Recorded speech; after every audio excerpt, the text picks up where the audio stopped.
Hello everyone. I hope you enjoy listening to the story. I was not allowed on my husband's private jet because I was too low class. So I stayed behind and boarded a different jet that landed before him, carrying evidence that would destroy everything. That sentence still echoes in my head as I stand in the marble driveway of the house I helped build, watching Daniel adjust his cufflinks like I am invisible.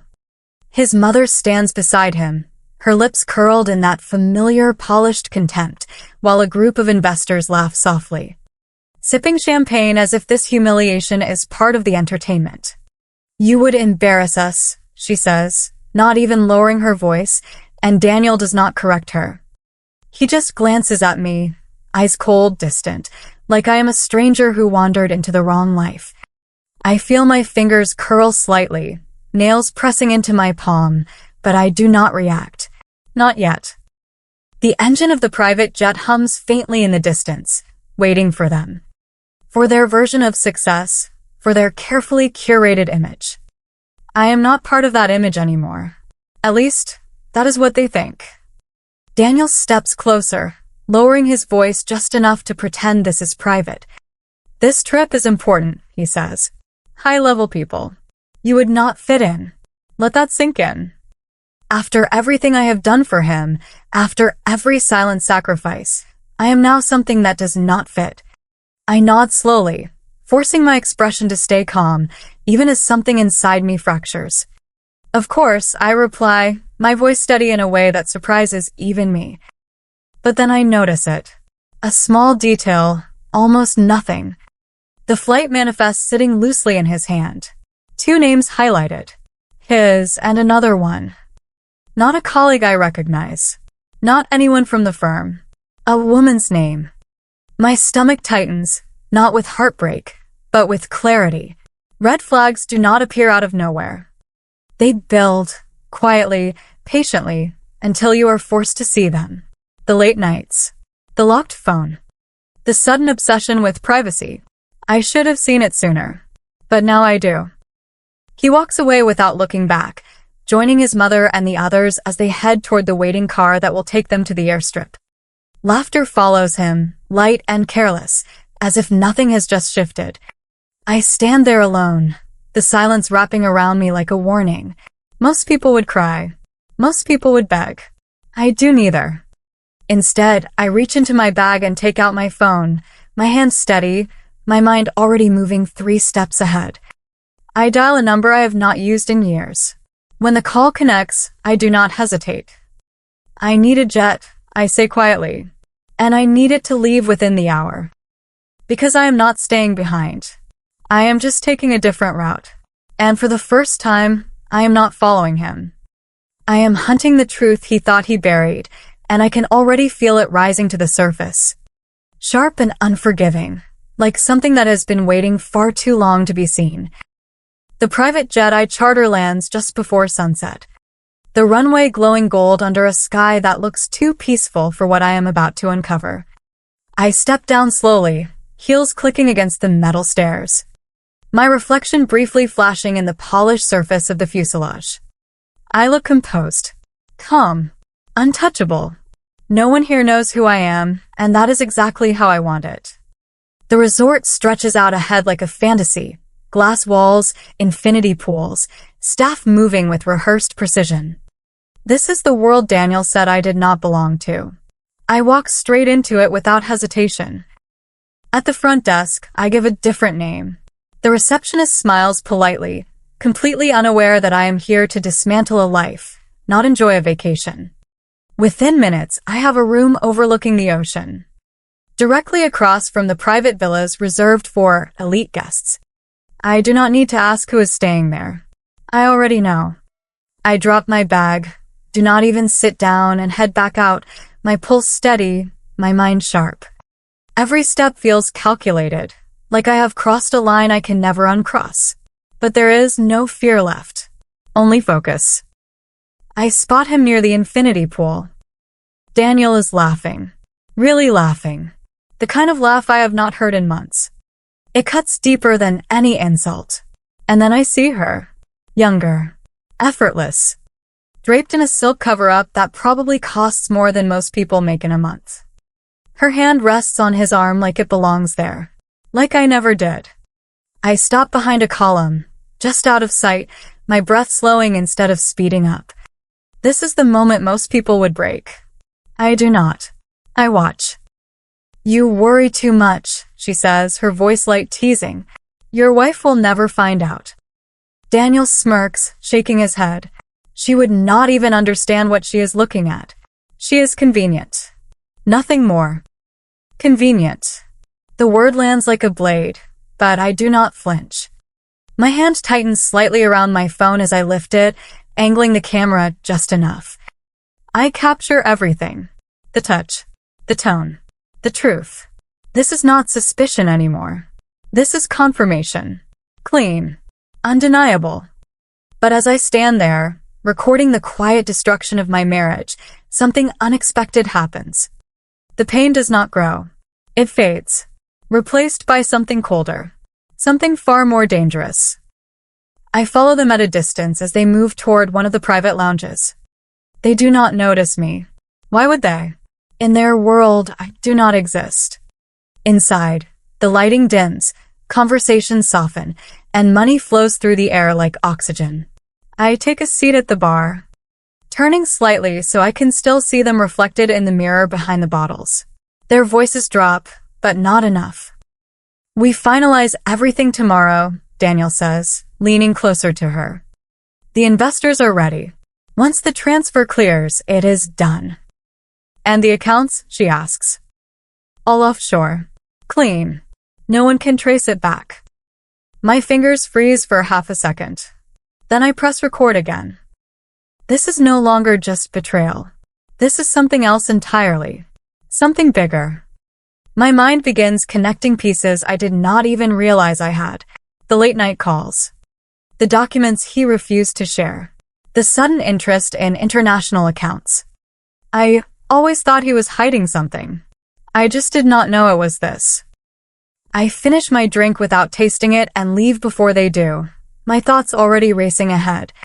Back in my room, I sit at the desk and open my laptop, the screen lighting up my face in the dim room.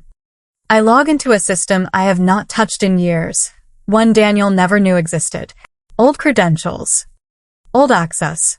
Still valid. Within minutes, I am inside. Files appear. Transactions. Shell companies.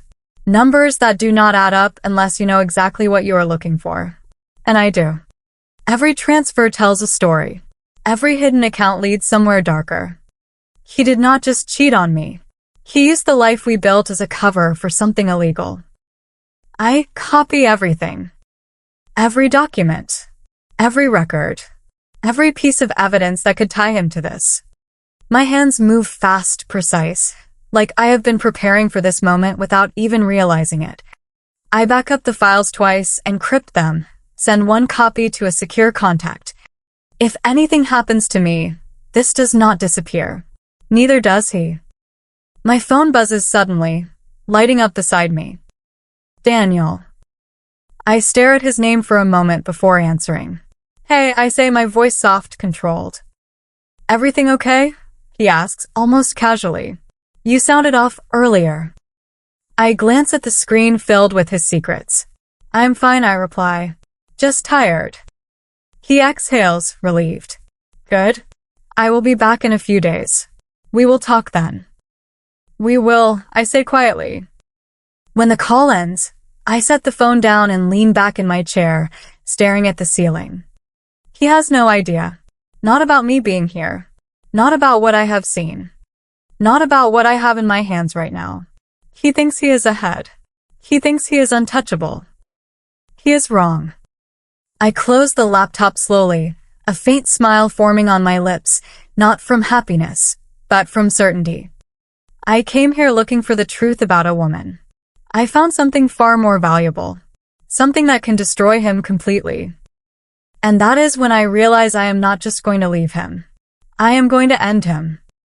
The next morning arrives with a deceptive calm, sunlight spilling across the ocean like nothing in the world is about to collapse. I stand in front of the mirror, adjusting the silk dress I chose carefully, something elegant, something undeniable. Not the version of me they dismissed. Not the woman they thought they could hide. Today, I do not blend in. Today, I take control. I step out of my room with a steady breath, my phone, my evidence, and a plan that has already locked into place. The investor meeting is scheduled for noon, in the grand conference hall overlooking the water, where million-dollar deals are signed over polished smiles and quiet arrogance. I arrive early. From the outside, the room looks like power. Glass walls, long marble table, screens already glowing with presentations prepared to impress. Inside, staff move quickly, setting up, checking details, making sure everything runs perfectly. I walk past them without hesitation, carrying myself with a confidence that makes people assume I belong. No one stops me. No one questions me. That is the thing about power. If you look like you have it, people step aside. I take a seat at the far end of the room, just outside the main circle, watching as the investors begin to arrive. Expensive suits, controlled expressions, calculated interest. They greet each other like allies, but I can see it clearly now. This is a room full of people waiting to take advantage of the next opportunity. Daniel thinks he is leading them. He has no idea he is about to become the example. My phone rests in my hand as I send one final message. A single line to the contact who now holds everything I uncovered. Timing matters. Precision matters. Be ready. I type, then lock the screen.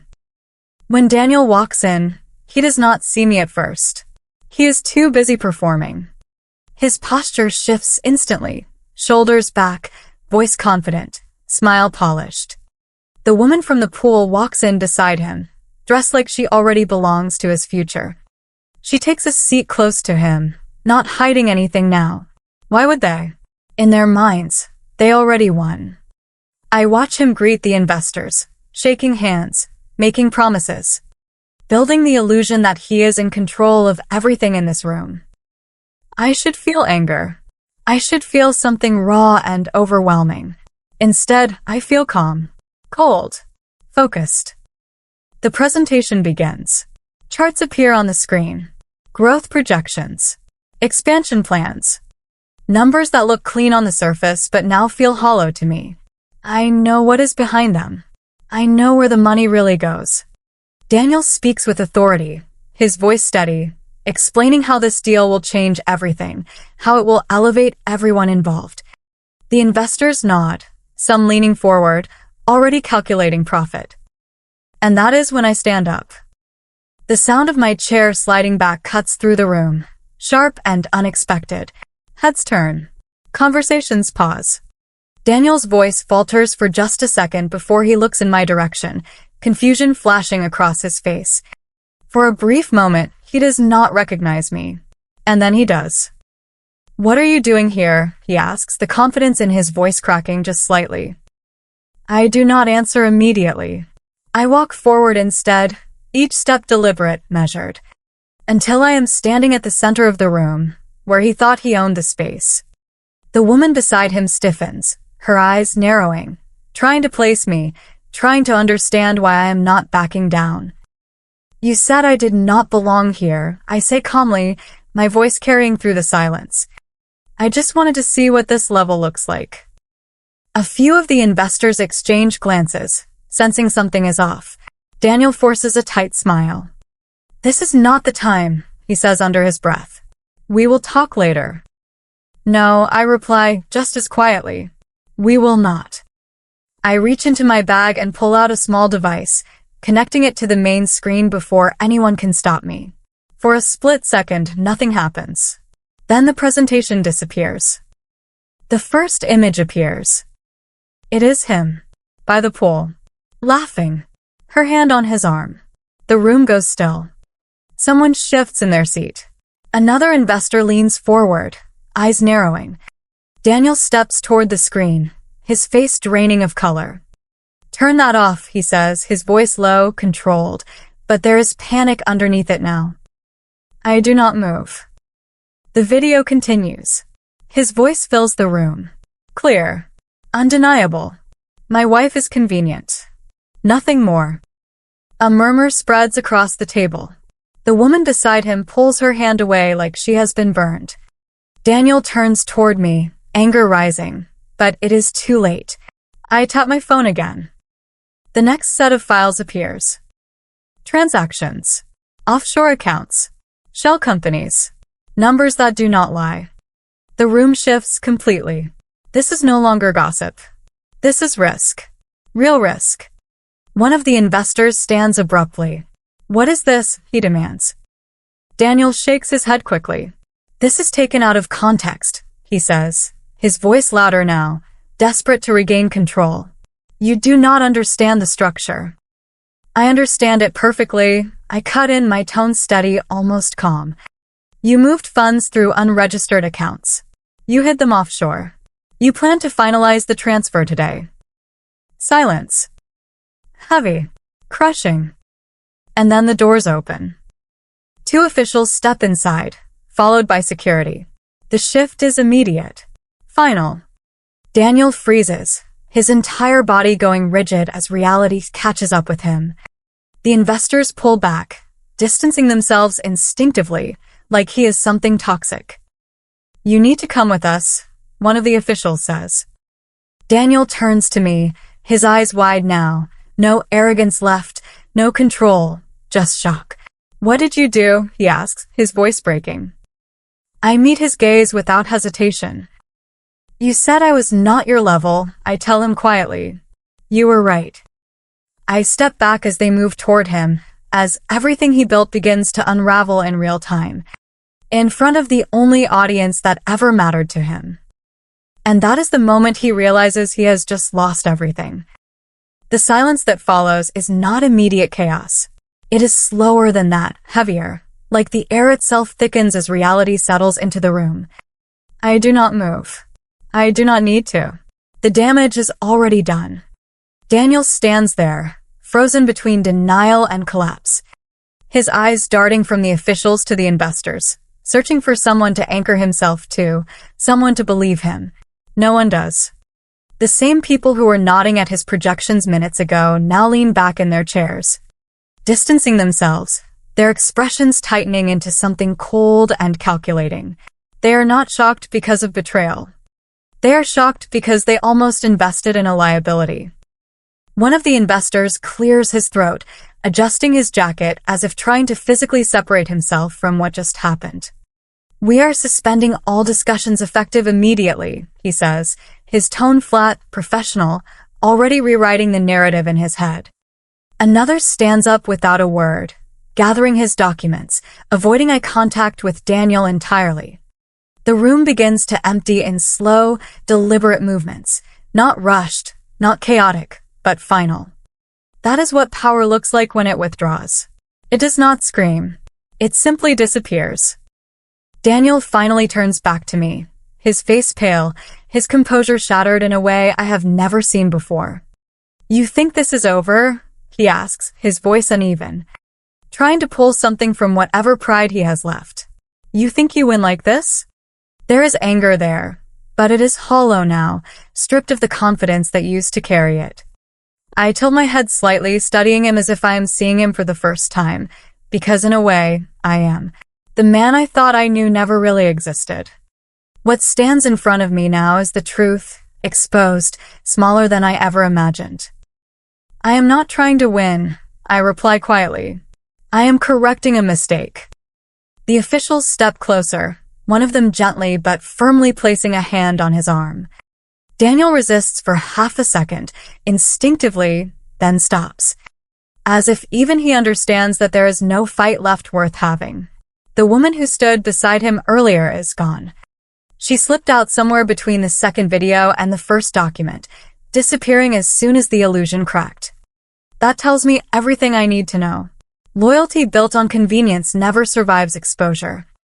As they escort him toward the door, he looks back one last time, his eyes searching mine for something. Regret. Mercy. Recognition. I give him none of it. Not because I feel nothing, but because I finally understand what he never did. Closure does not come from his apology. It comes from my decision to stop needing it. When the door closes behind him, the room feels larger, quieter, cleaner. I walk slowly to the table, gathering the few documents left behind, not because I need them, but because it feels right to close the scene myself. My reflection stares back at me from the darkened screen, composed, controlled. Someone I barely recognize, but somehow trust more than I ever trusted the version of me that stood in that driveway days ago. The rest happens quickly after that. Legal teams step in. Accounts are flagged. Transfers are frozen before they can be completed. By the time the sun sets, Daniel's name is no longer associated with opportunity. It is associated with risk, investigation, collapse.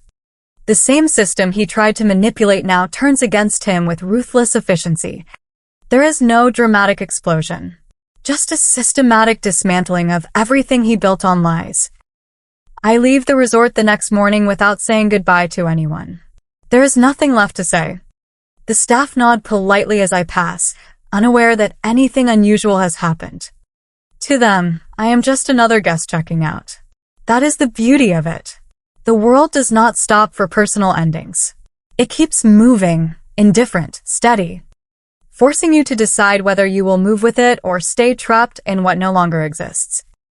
On the flight back, I sit by the window, watching the clouds stretch endlessly beneath me. This time I am not chasing anything. I am not following anyone.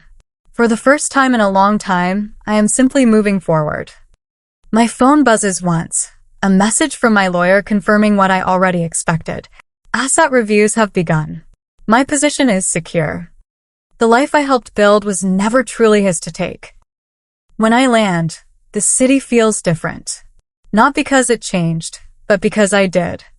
I walk into the apartment that once felt like a shared space and now feels like mine alone. The silence is not empty.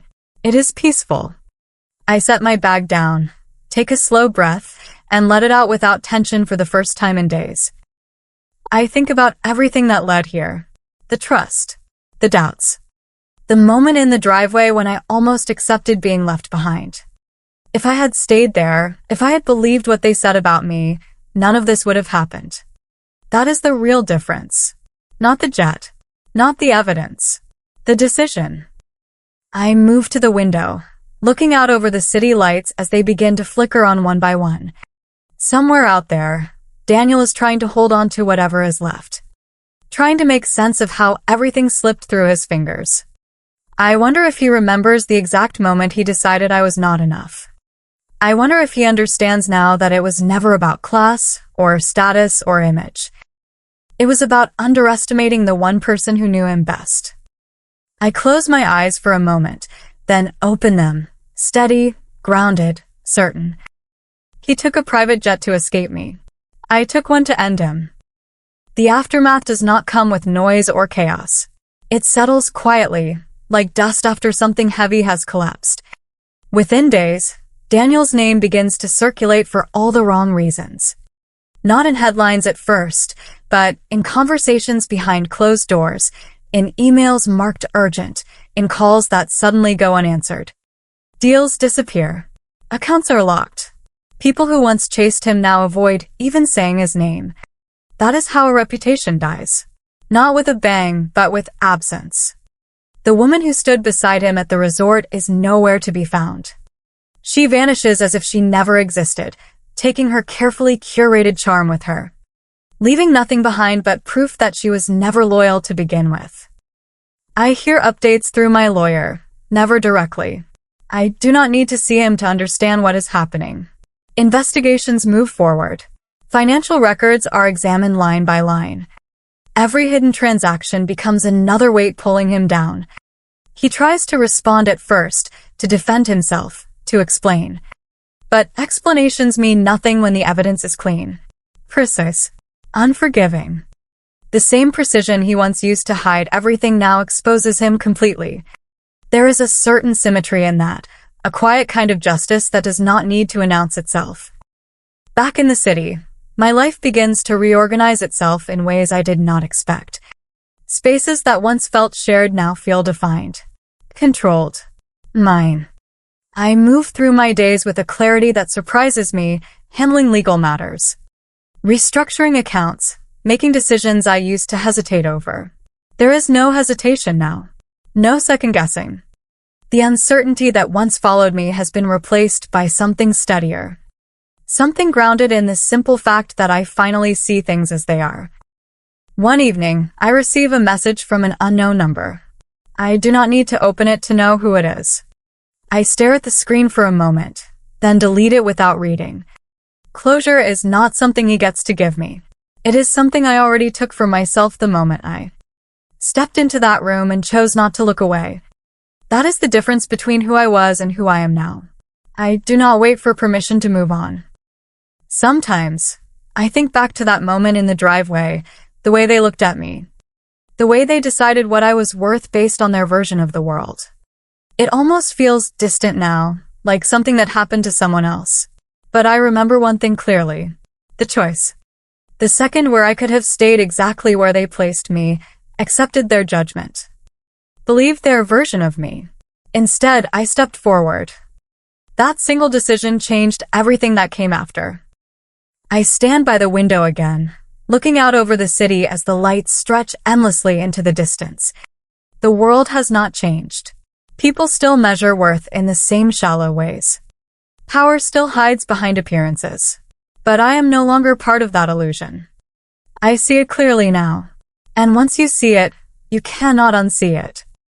So let me ask you something. If someone looked at you and decided you were not enough, not good enough to stand beside them, not worthy of the life you helped build, would you walk away quietly? Or would you make sure they never forgot exactly who they underestimated? In the end, I learned something most people only realize too late. Betrayal rarely starts big. It begins with small lies, quiet disrespect, and moments we choose to ignore because we trust the wrong person. Integrity is not about what people say in public. It is about what they do when they think no one is watching. And if someone can lie easily, they can destroy everything just as easily. The real lesson is simple. Never ignore red flags, and never let anyone define your worth. If this story made you feel something, stay with me. Subscribe so you do not miss the next story. Like this video if you believe karma always finds its way back. And tell me in the comments, what would you have done in my place?